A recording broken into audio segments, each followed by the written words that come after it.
Kisah keluarga Nabi Hafsah binti Umar. Kemuliaan Hafsah. Hafsah radhiyallahu anha memiliki kedudukan yang tinggi di hati Rasulullah Shallallahu Alaihi Wasallam, bahkan termasuk salah seorang istri yang istimewa di antara istri-istri beliau lainnya. Aisyah pernah mengakui hal tersebut. Berkatalah Aisyah tentang Hafsah, Hafsah adalah termasuk salah seorang istri Nabi Shallallahu Alaihi Wasallam yang nyaris setara denganku. Namun kehidupan istri-istri Nabi Muhammad Shallallahu Alaihi Wasallam tidak lepas dari perasaan-perasaan manusiawi, sebagaimana wanita pada umumnya, seperti rasa cemburu dan lainnya. Untuk menghadapi persoalan tersebut, Nabi Muhammad Shallallahu Alaihi Wasallam terus membimbing dan mendidik para istrinya dengan bersumber dari ajaran Allah Subhanahu Wa Taala. Pernah suatu ketika Rasulullah menceraikan Hafsah karena rasa cemburunya dan menjatuhkan talak satu kepadanya. Hafsah merasa sedih dan sangat terpukul. Namun tidak lama kemudian, Jibril turun dengan membawa perintah dari Allah Subhanahu Wa Taala agar Rasulullah Shallallahu Alaihi Wasallam merujuk Hafsah kembali. Jibril berkata, "Jangan ceraikan Hafsah, karena ia adalah seorang ahli puasa dan sholat. Dia adalah istrimu di surga." Lalu Rasulullah Shallallahu Alaihi Wasallam merujuk Hafsah kembali. Sungguh kejadian tersebut adalah suatu kemuliaan. Itulah kedudukan Hafsah di mata Allah Subhanahu Wa Taala. Hafsah merupakan wanita yang pandai dalam membaca dan menulis. Padahal di masa itu hanya sedikit laki-laki yang pandai membaca dan menulis, apalagi kaum perempuan. Sehingga ia dikenal memiliki keilmuan, pemahaman, dan ketakwaan yang sangat luas. Maka tak heran jika Hafsah memiliki kedudukan yang istimewa di sisi Rasulullah Shallallahu Alaihi Wasallam. Adalah Ashifa binti Abdullah, seorang wanita yang terkenal dengan kepandaian dan kebaikannya sejak zaman jahiliyah, di mana pada saat itu hanya segelintir wanita yang diperbolehkan membaca dan menulis. Setelah masuk Islam, beliau meneruskan pekerjaan mulianya dengan memberikan pendidikan kepada wanita-wanita Islam. Dan Hafsah binti Umar adalah salah satu muridnya. Rasulullah menyuruh Ashifa untuk mengajari Hafsah. Hafsah belajar dengan penuh semangat sehingga menjadi salah seorang wanita yang paling fasih di antara wanita-wanita Quraisy. Hafsah belajar Al-Quran dari Rasulullah Shallallahu Alaihi Wasallam. Ia menjadi sosok yang istimewa karena satu-satunya penghafal yang menulis ayat di bawah pengawasan langsung Nabi Muhammad Shallallahu Alaihi Wasallam. Hafsah menuliskan ayat Al-Quran pada beberapa media, seperti pelepah kurma atau lainnya. Setelah Nabi Muhammad Shallallahu Alaihi Wasallam meninggal dunia, Hafsah tetap melakukan kebiasaannya semasa Nabi masih hidup. Ia tetap menjadi ahli ibadah, sehingga semua orang mengakui keistimewaannya dalam hal sholat dan puasa. Karakter Hafsah tidak jauh dari ayahnya Umar bin Khattab radhiyallahu anhu. Ia adalah sosok wanita yang berani, berkepribadian kuat, dan tegas dalam berucap. Dan ketika sang ayah Umar bin Khattab diangkat menjadi khalifah, Hafsah tidak mengubah gaya hidupnya sedikit pun. Ia tetap sederhana dan selalu mendekatkan diri kepada Allah Subhanahu Wa Taala. Pada saat Umar bin Khattab menjadi khalifah, tidak jarang Umar bertanya tentang berbagai hukum agama kepada Hafsah. Banyak juga sahabat Rasulullah yang menjadikan Hafsah radhiyallahu anha sebagai rujukan mereka dalam masalah hadis dan ibadah. Demikian juga saudara kandungnya, Abdullah bin Umar, yang sangat gigih dalam meneladani jejak Nabi Muhammad SAW, sering bertanya kepada Hafsah tentang tingkah laku Rasulullah di dalam rumah. Hafsah menyaksikan jasa-jasa besar yang ditorehkan oleh ayahnya. Ia juga melihat gaya hidup sang ayah yang tetap zuhud, dermawan, dan adil, meskipun kejayaan dan kemenangan diraih oleh pasukan muslim di Syam dan Persia. Di zaman Umar radhiyallahu anhu, kaum muslimin berhasil menaklukkan banyak wilayah kafir, termasuk kekaisaran Persia. Kala itu Abu Lu'lu'ah, seorang beragama Majusi yang kecewa atas kekalahan Persia. Ia berhasil menusuk Umar saat sedang menjadi imam dalam salat subuh. Umar menderita luka berat karena tusukan tersebut. Dalam kondisi ini, Hafsah menemani Umar. Ia menangis ketika ayahnya meninggal dunia. Hafsah hanya menangis beberapa saat, lalu keluar dan menyerahkan segala sesuatunya kepada Allah Subhanahu wa Ta'ala. Pada masa Khalifah Abu Bakar terjadi Perang Yamamah di tahun 632 Masehi. Perang Yamamah dipicu oleh gerakan murtad massal yang dipimpin oleh Musailamah Al-Kadzdzab. Abu Bakar menunjuk Khalid bin Walid sebagai pemimpin pasukan untuk menggempur pasukan Musailamah Al-Kadzdzab. Pertempuran ini merenggut sekian banyak nyawa para sahabat penghafal Al-Quran. Bersama dengan meninggalnya mereka, maka banyak bagian Al-Quran akan hilang. Umar bin Khattab mengkhawatirkan akan hal tersebut.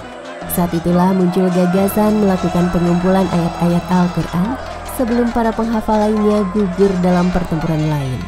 Setelah peristiwa Perang Yamamah, Umar menemui Abu Bakar dan memberikan saran mengenai rencana pengumpulan Al-Quran. Sesungguhnya, banyak sekali para penghafal Al-Quran yang syahid dalam Perang Yamamah.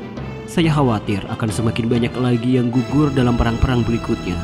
Akibatnya, akan banyak bagian Al-Quran yang hilang bersama meninggalnya mereka. Untuk itu, saya mengusulkan agar engkau mengumpulkan Al-Quran. Bagaimana mungkin kita melakukan suatu perkara yang tidak pernah dilakukan oleh Rasulullah SAW? Demi Allah, ini lebih baik wahai Abu Bakar. Lalu Abu Bakar Ash-Shiddiq memanggil Zaid bin Thabit. Ketika Zaid telah sampai di rumah Abu Bakar, ia melihat ada Umar juga hadir di sana. Lalu Abu Bakar berkata, "Sesungguhnya Umar menyampaikan saran agar saya menghimpun Al-Quran. Engkau adalah salah seorang penulis wahyu di zaman Rasulullah SAW. Jika engkau sependapat dengannya, maka saya pun bersedia melakukannya. Tetapi jika engkau sependapat dengan saya, maka saya tidak akan mengerjakannya." Mendengar perkataan Abu Bakar, Zaid langsung menolak. "Saya tidak sependapat dengan Umar." Abu Bakar dan Zaid menolak usulan Umar tersebut karena mereka merasa Rasulullah SAW tidak melakukan hal tersebut dan tidak pernah memerintahkan. Penolakan tersebut sangat maklum sebagai bentuk kehati-hatian dalam mengerjakan suatu amalan. Saat itulah Umar berkata dengan tegas, "Lantas, apa salahnya jika kalian melaksanakannya?"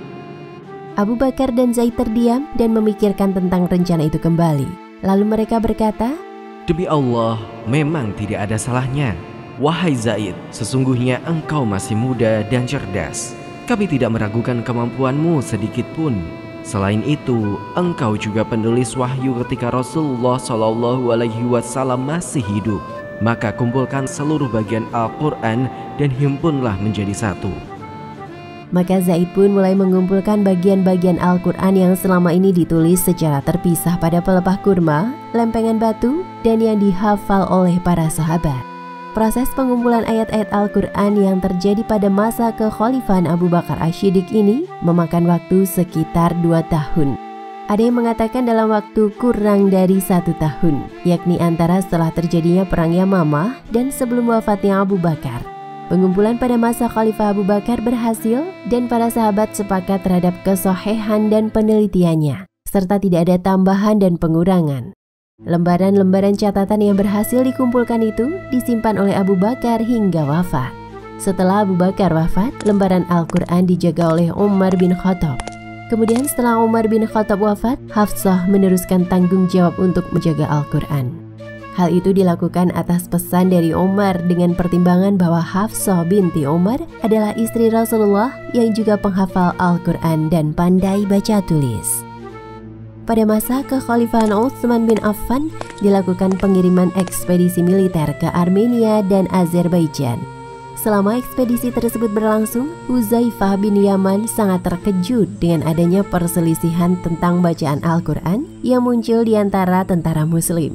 Setelah kembali ke Madinah, Hudzaifah menemui Utsman dan berkata, "Wahai Amirul Mukminin, selamatkan umat ini sebelum mereka berselisih tentang Al-Quran seperti perselisihan antara orang-orang Yahudi dan Nasrani." Utsman bin Affan mengambil kebijakan untuk membuat sebuah mushaf standar. Pada masa Khalifah Utsman bin Affan inilah Al-Quran mulai dibukukan. Kemudian Utsman mengutus seseorang kepada Hafsah radhiyallahu anha untuk mengambil lembaran-lembaran Al-Quran yang disimpannya. "Wahai Hafsah, berikan lembaran-lembaran Al-Quran yang ada padamu untuk kami salin dalam satu mushaf. Lalu kami akan mengembalikannya lagi kepadamu." Baiklah. Lalu Utsman menugaskan Zaid bin Thabit dan 3 orang dari suku Quraisy, yaitu Abdullah bin Zubair, Sa'id bin Al-As, dan Abdurrahman bin Harits bin Hisham untuk menyalinnya dalam satu mushaf. Jika kalian berselisih dengan Zaid tentang bacaan Al-Quran, maka salinlah sesuai dengan bacaan Quraisy, karena Al-Quran diturunkan dengan dialek Quraisy. Zaid dan timnya berhasil melaksanakan tugasnya. Setelah lembaran-lembaran Al-Quran telah selesai disalin dalam beberapa mushaf, Utsman mengembalikan lembaran-lembaran asli kepada Hafsah. Kemudian Hafsah melanjutkan hidup sebagai penghafal Al-Quran dan penjaga Al-Quran. Utsman mengirimkan mushaf tersebut ke seluruh wilayah Islam dan ia juga menyertakan seorang pendamping mushaf yang mengajarkan bacaannya. Ia juga menyuruh bahwa seluruh catatan dalam Al-Quran yang lainnya, baik yang tertulis dalam lembaran-lembaran maupun mushaf, agar dibakar. Hafsah meninggal dunia pada usia 63 tahun.